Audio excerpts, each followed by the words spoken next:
আমার বিয়ে হয়েছিল 2/12/2018 সালে। বিয়ের 1 মাস পর থেকেই আমার হাজবেন্ড এবং আমার শ্বশুর শাশুড়ি আমার উপর নির্যাতন করে। হাজবেন্ডের নাম প্রসেনজিৎ আচার্য। ও আমার গায়ে ক্রমাগত হাত তোলে, যেই সময় ওর মাথায় রাগ উঠে সেই সময় হাত তোলে কোনো কারণ ছাড়া। এখন আমি অনেক প্রসেনজিৎ আচার্য অনেক সহ্য করার পর, অনেক ধৈর্য ধরার পর সেদিন আমাকে বাইরেও পর্যন্ত আমাকে খালি বলে বাড়ি থেকে বেরিয়ে যাও, বাড়ি থেকে। আমি এত রাতে কোথায় বাড়ি থেকে বেরিয়ে যাব, কোথায় যাব, আমার তো এখানে কেউ নেই। এরকম বলার পর আমি এখন ভাবি যে অনেক সহ্য করার পর আমি আজকে এখানে ম্যাডামদের কাছে অনেক কৃতজ্ঞ যে ম্যাডামরা আমাকে এরকম সাহায্য করেছে, অনেক কৃতজ্ঞ। আপনি কতদিন ধরে আপনার উপরে এই নির্যাতন করছেন? বিয়ের 1 মাস পর থেকেই খুব মাঝে মাঝে ওর মাথায় রাগ উঠে আর এরকম ভাবে মারে। মাঝে মাঝে এর আগের বার তো গাল টাল আমার সব ফুলা ছিল, মানে এরম বোতলের বাড়ি মারে, হঠাৎ করে বোতল দিয়ে মারবো, আবার মোবাইল ছুঁড়ে মারবো হঠাৎ করে মুখের মধ্যে। তারপরে মাথা এই শিকদাঁড়াটা তো আমার এতটুকু ফুলা গেছিল, মানে শিকদাঁড়ার মধ্যে এমন ভাবে মেরেছে সেই দিন। সবাই বলছে এরম ভাবে তোমার সে মানে মেরে ফেলার জায়গার মধ্যে মারে। মানে আপনার হাজবেন্ড অটো চালায়। আপনার বাসা কোন জায়গায়? আমার বাসা কলকাতা। আমাদের বিয়ে হয়েছিল সামাজিক ভাবেই, ফোনের মাধ্যমে, ফোনের কথাবার্তার মাধ্যমে। আমি বলতে চাই আগে ভালো করে যাচাই করুন।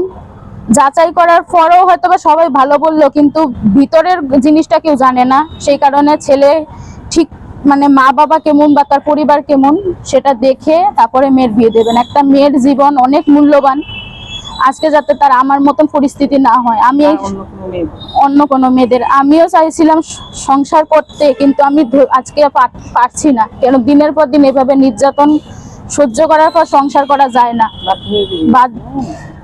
আমি আজকে অনেক বাধ্য হয়ে এখানে এসেছি। আপনি কি আইন অনুযায়ী ব্যবস্থা নেবেন আপনার স্বামীর বিরুদ্ধে? অবশ্যই। হ্যাঁ, আমার 6 বছরের একটা বাচ্চা আছে, ও কথা বলতে পারে না, ওর অটিজম আছে। আমি মা বাবার কাছে ফিরে যেতে চাই, কারণ ফিরে না গেলে আমাকে মেরেই ফেলবে এখানে। হয়তোবা আমি আর আজকে হয়তোবা আমি আমি চেষ্টা করেছি করার, কিন্তু পারিনি। আমি বাঁচতাম চাই। আজকে বিকেল 4টের সময় ওর মা বাবার বিশেষ পরিচিত একজন উনি আমাকে ফোন করেছে, কারণ ওর মা বাবা কথা বলতেই পারছে না মেয়ের অনেক এরকম একটা অত্যাচারের খবর শুনে। উনি কলকাতার মানে পশ্চিমবঙ্গে ওরা বাসিন্দা। তো ওই ভদ্রলোক মিঠু পাল ওদের বিশেষ পরিচিত। উনি আমাকে বলছেন যে আমাদের মেয়েটাকে বাঁচান, আগরতলায় বিয়ে হয়েছে এডিনগর, এখানে আপনারা একটু আমার মেয়েটাকে রেস্কিউ করুন, কারণ আমার মেয়েটা আজকে মরেই যাবে, আজকে রাতটা পার হবে না। তখন আমি বলেছি আমি কিছু জানি না, অ্যাড্রেস কি কি কোথায় থাকে কিরকম কি।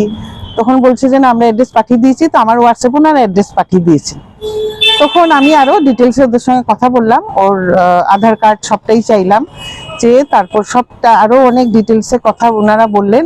মেয়েকে 8 বছর আগে বিয়ে দিয়েছেন সামাজিকভাবেই, প্রেম করেই, প্রেম মানে ফেসবুকের মাধ্যমে প্রেম হয়েছে। ওরা পশ্চিমবঙ্গে গিয়ে ঘন ঘন ফোন করতেন, তারপর গিয়ে ওদেরকে সামাজিকভাবে বিয়ে করে এখানে এনেছে। প্রথম ঠিকই ছিল, 1 মাসের মধ্যেই ওকে নানা রকম ভাবে ওই কম দেয়নি, টাকা পয়সা সোনা গয়না কম দিয়েছে বলে, সবকিছু কম দিয়েছে বলে ওকে মারা শুরু করেছে। 1 মাস পরই এই যে মারা শুরু করেছে, সেই কিন্তু থামাথামি নেই।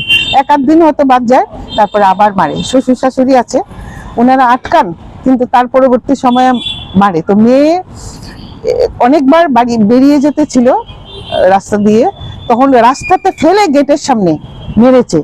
তো আজকে আমরা ওর বাড়িতে, ওর মা যখন কান্নাকাটি করে, ওর মা শয্যাশায়ী পশ্চিমবঙ্গে, তখন আমরা এই থানায় এলাম, মহিলা থানায় এলাম। এসে তখন ওনাদের সাহায্য নিলাম যে আপনারা যদি যান আমাদের কাছে, তাহলে ওকে রেস্কিউ করতে পারবো, নাহলে আজকে এই মেয়েটা আরেকটা মেয়ে নির্যাতনের শিকার হবে, প্রাণ হারাবে, একটা মা বাবা তার সন্তানকে হারাবে। ওনারা আরেক রাজ্যে থাকেন। তখন ওনারা আমাদেরকে সাহায্য করেছেন, বাড়ি খুঁজে বের করলাম, এলাকাবাসীরও বয়ান নিলাম, আমাদের কাছে সব রেকর্ড আছে, আমরা রেকর্ড রেখেছি। এবং শ্বশুরের সঙ্গে কথা বললাম, শাশুড়ি আসেনি, ওর হাজবেন্ড গুয়াহাটি চলে গেছে, গুয়াহাটি কি করতে গেছে ও জানে না। ওর হাজবেন্ড ইদানিং আরো মারের মাত্রা বাড়িয়ে দিয়েছে, ওর এমন ভাবে মেরেছে, ও ফেসবুকে একটা মহিলার সঙ্গে ইলিসিট একটা রিলেশন, অবৈধ সম্পর্ক আছে, এবং মহিলাটা ও দেখেছে ফেসবুক লুকিয়ে জীবিতে সিকিউরিটি গার্ডের কাজ করে। যাই হোক, তখন ও এই নিয়ে প্রতিবাদ যখন করে, ওর মারের মাত্রা আরো বাড়িয়ে দিয়েছে। তারপর ওকে টেনে হিচড়ে বাইরে বের করে ওর ব্লাউজ দিয়ে ওর গলায় ফাঁস দিয়ে ওকে মারতে ছিল। এলাকার বাসিন্দারা আমাদের বলেছে আজকে। কে মা? মানে এটা কয়েকদিন ওর আগে husband। গলায় যখন ফাঁসিটা কেউ জানে না, মানে ঘরের ভিতরে এটা করেছিল। আর ঘরের ভেতরে? ঘরের ভিতরে, আর ঘরের ভিতরে মাথা টাথা সবকিছু মেরেছে, এটা সবাই জানে।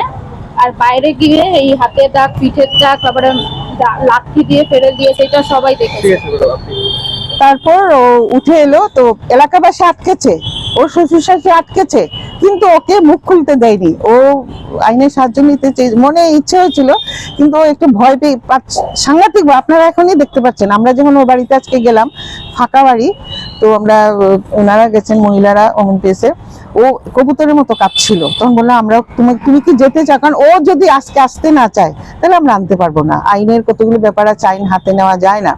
ওকে আজকে ও আসতে চাই, বলছে ম্যাডাম আমাকে বাঁচান, আমি আজকে রাত গেলে রাতটা পার হবে না, আজ আমি আর বাঁচতে চাই না, আমি নিজেকে শেষ করে দেব।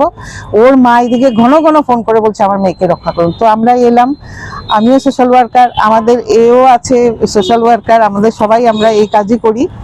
তো আজকে একটি মেয়েকে আমরা পত্রিকা খুলে, কাগজে, নিউজে সবসময় দেখি প্রচুর নারী নির্যাতন হচ্ছে, নারীদের মেরে ঝুলিয়ে রেখা দেওয়া হচ্ছে।